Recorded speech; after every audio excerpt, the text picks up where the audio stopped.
as the Earth turns on its axis away from the bright, warm center of our solar system towards the vastness of space. We reach a point called the Midnight Nexus. It is where transmissions from the dark void of our universe are most easily intercepted. These transmissions seem to be coming from different worlds, alternate realities, and even the past and the future. Dark secrets and otherworldly tales have been pieced together and are presented to you here. Welcome to the Midnight Nexus.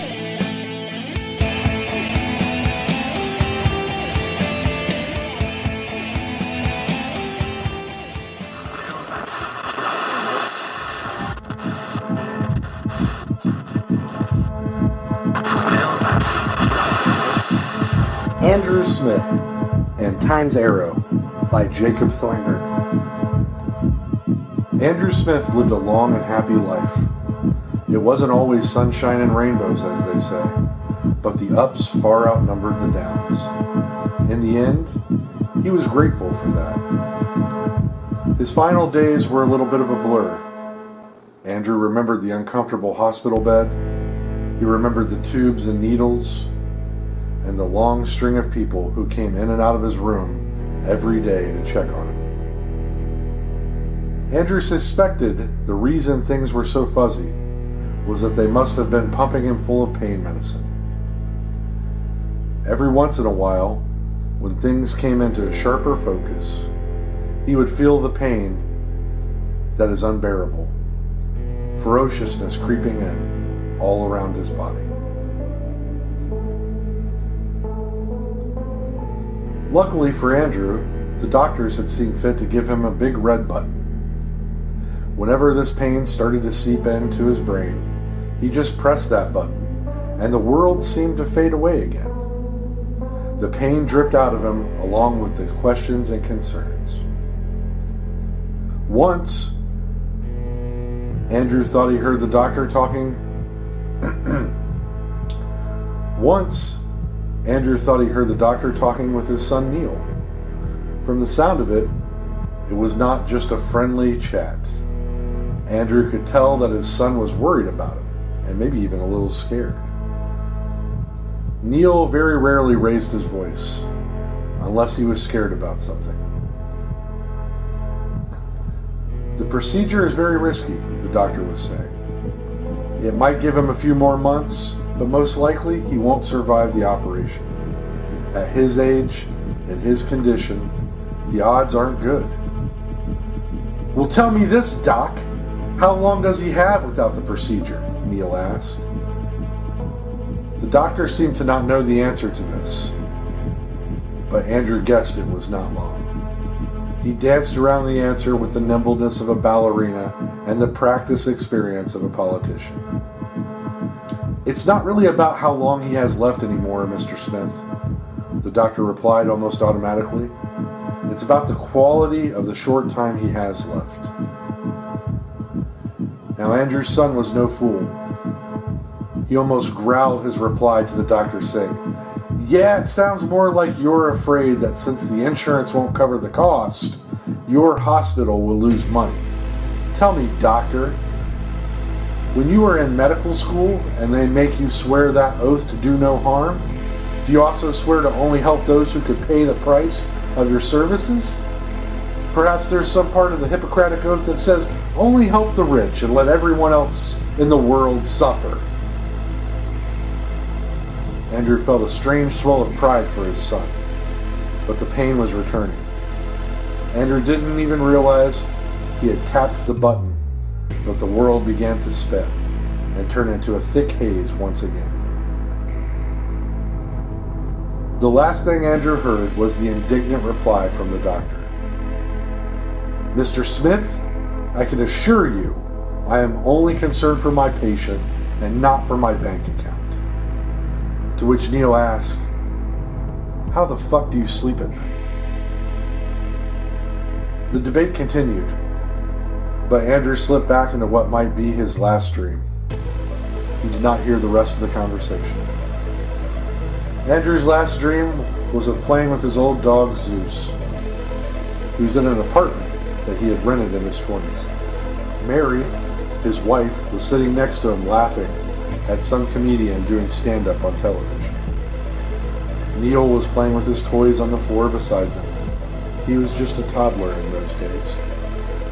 Some part of him realized that both Zeus and Mary had died a long time ago.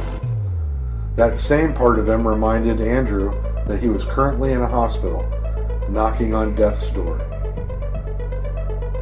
He suddenly wondered if this was heaven. It wasn't exactly what he thought it would be. However, he had loved this time of his life so much.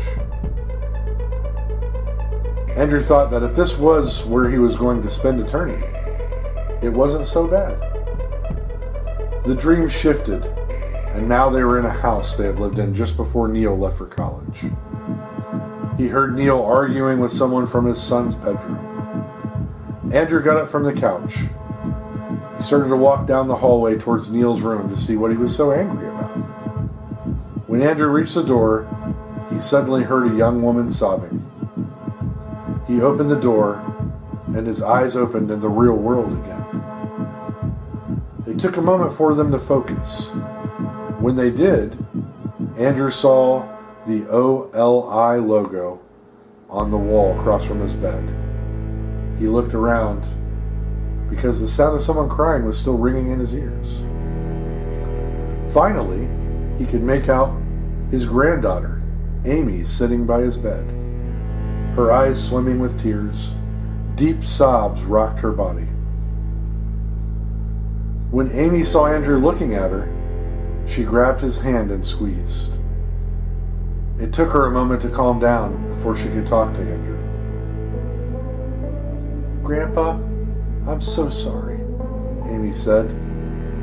"We're all here. They would only let one of us at a time back to see you. The rest of them are out in the waiting room. Do you want me to get them?" Andrew struggled to say, "Yeah, it's okay, kiddo. I'm glad I got to see you. I love you all so much. I've missed you. How have you been?" It was a strange question. Amy started to reply, but then all of the monitors started screeching around them. Andrew tried not to fall asleep again, but his body would not listen to him anymore. Andrew Smith closed his eyes for the last time in that world. He remembered thinking he wished he had more time to figure out what this insane life that he had lived had been all about. He also kind of wished that he had left his granddaughter with some better last words. Andrew wondered if he had done all he was supposed to do. It was that feeling like when you leave your house and you realize you forgot to turn off the stove. He wondered if there would really be anything after death. He wasn't sure it mattered. He only had a few seconds before he finally got the answer to that question. We all ask ourselves at that point. The question that we all fear might have a terrible answer, and hope that it's anything other than just oblivion. Andrew felt himself fading away. Everything grew so still. Everything grew so still. It was almost like time itself was stopping. Then, Andrew felt time start ticking away again. He gasped for breath and his eyes batted open. He saw Amy sitting next to his bed again. That was close, he thought to himself.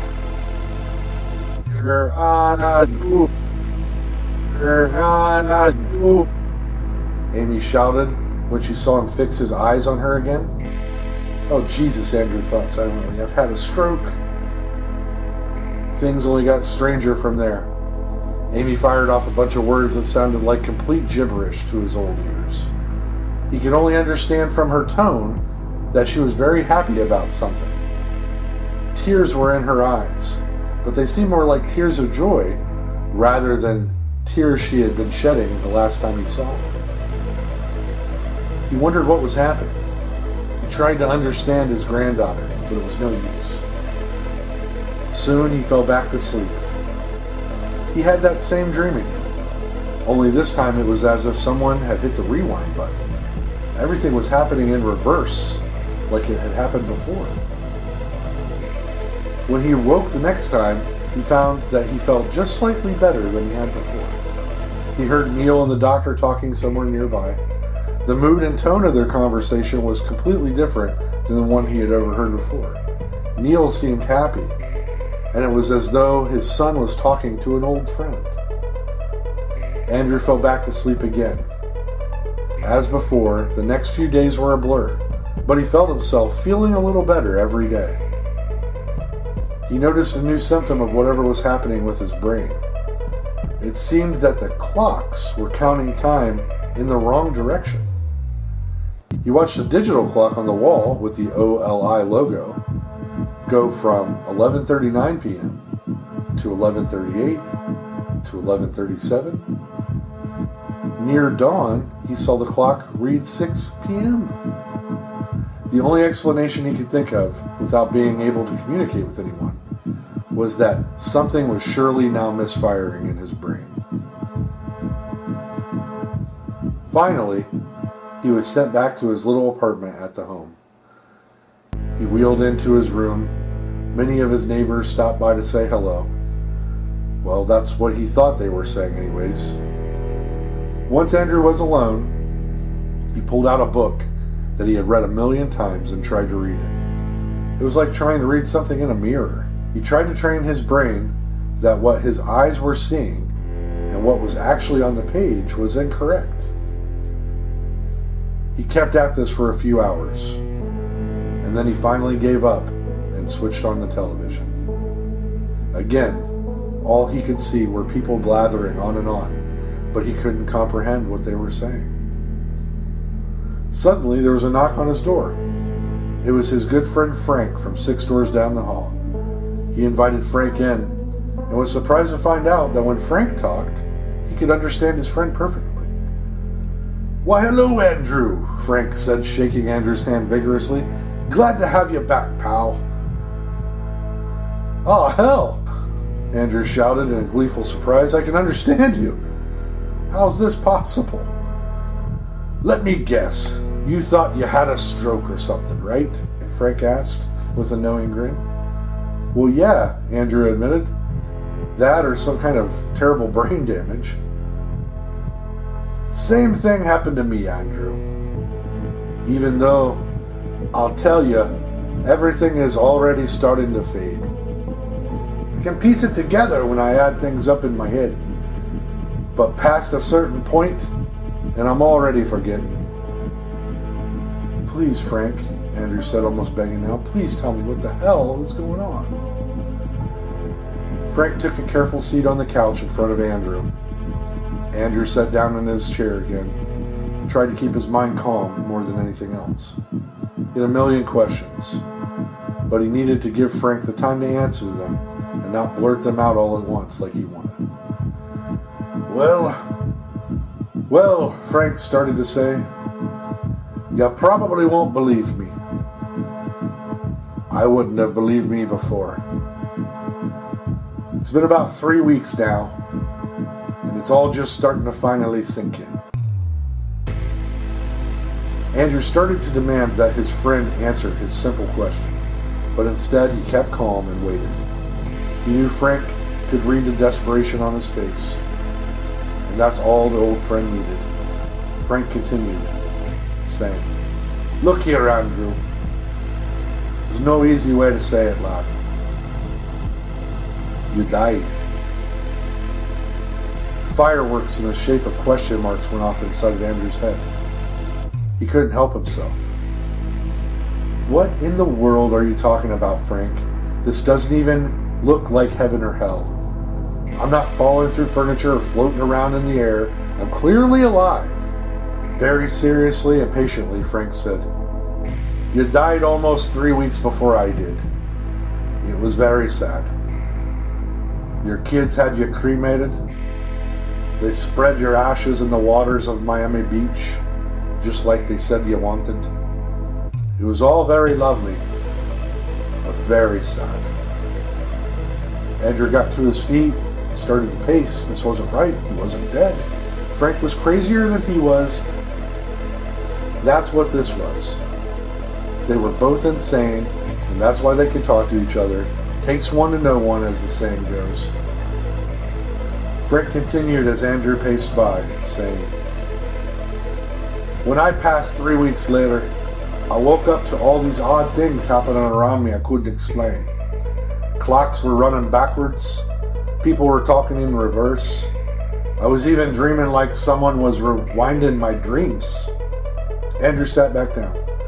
Everything Frank was talking about were the same oddities he himself had noticed. Maybe Frank wasn't making all this up. There was no way he could have known all these things. Frank went on saying, "So, I started to believe I had a stroke or an aneurysm or something. Nothing made any sense.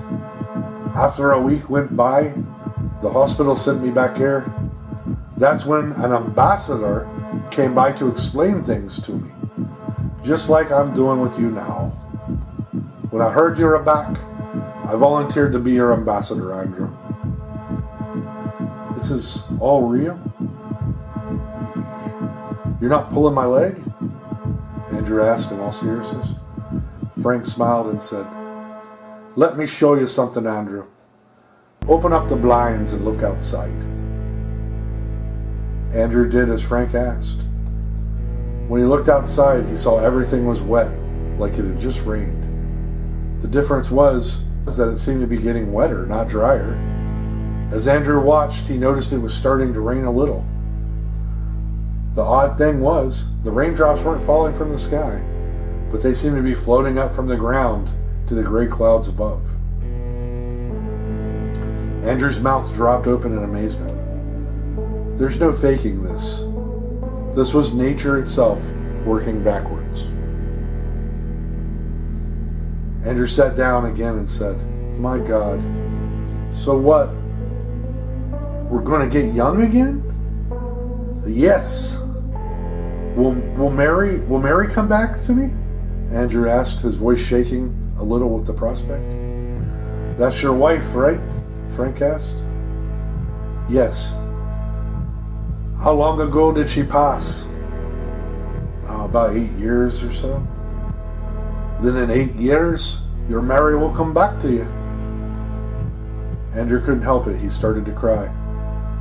He noted, as he did, the water seemed to collect in his eyes instead of run out of them. "Why can I understand you, but I can't understand anyone else?" Andrew asked. "Well, laddie, time is running backwards. The rain drips into the clouds, drain into the springs instead of rushing out of them, and even history happens in reverse. This is so encompassing that even the way we think and speak start going in that direction too. As I said, I'm just starting to get used to it myself. Soon, I won't be able to understand your words any more than you can understand theirs." Are we in heaven, Frank? Andrew wanted to know. "Well, maybe for some of us. There are people who live most of their lives in prison. 40 years in the other world is 40 years in this one as well. I doubt those people would say this is heaven. Plus, I've never seen an angel or God. But that still doesn't mean those things don't exist somewhere. My son, will he be getting younger too?" "Everyone will be. I should also warn you, it's not all dandelions and butterflies, Andrew." "What do you mean?" "Well, one day you and I will say hello for the last time. We won't remember this conversation. We won't remember this place. Because even though now we have the advantage of seeing many events in what was now the future, our past is now hidden from us. Our stories are all being unwritten." Andrew turned this over in his mind a few times. time was unraveling. One day he would forget Frank. One day he would forget his son. One day he'd forget his wife. On the plus side, he would get to be with all of them again, at least for a little while. So what will happen when we die here, Frank? Frank made a sour face and said, "Well, I'll spare you the details, my friend. But just imagine the birthing process in reverse." Andrew was confused for a moment, and then he shook his head as if to dislodge that idea from his mind forever. He said, No. I mean, we die here, we do, and then we go back the other way, moving forward through time again? Frank shrugged and replied, "That seems to be the best guess, laddie. Some have made up their own religion surrounding different concepts, but the scientists all strongly believe we will be born again, live our lives with the time's arrow pointing the other direction." "That's crazy," Andrew said, rubbing his hands all over his forehead, as if trying to fit puzzle pieces together. "Yeah, I know," Frank said.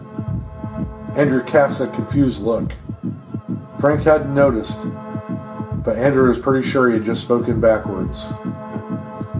Frank seemed to realize and cleared his throat before saying, "Sorry. The same will happen to you. Just like how a baby learns to speak, our minds are just into the flow of this universe's time. After a while, you'll be able to read books again, talk to your family, watch TV, all that good stuff. Until then, music has been my favorite time passer." "Do we have to repeat everything?" Andrew asked. "All events?" "Well, laddie, some things you have no control over. Your feelings overwhelm you. You might not even know you're doing something. You'll just know you have to do it. It's one of the reasons people think there is some sort of higher intelligence at work. Anyway, other than that, you can do whatever you like." "Can we go outside for a little bit, Frank?" Andrew asked. Frank said, "Of course, let's go." They walked outside and watched the raindrops drip upwards into the sky. Frank held out his hand with his palm facing the ground, and the raindrops splattered and collected in the palm. Then he turned his palm upwards towards the sky, and the drops floated like tiny balloons. Andrew couldn't help but laugh a little now at how insane all of this was. Frank laughed with him too, understanding how strange this was for Andrew. They turned to go back inside, and all Andrew could think about was how amazing this was. The world, life, death, the universe. It was all just so beautiful and terrifying, all at the same time.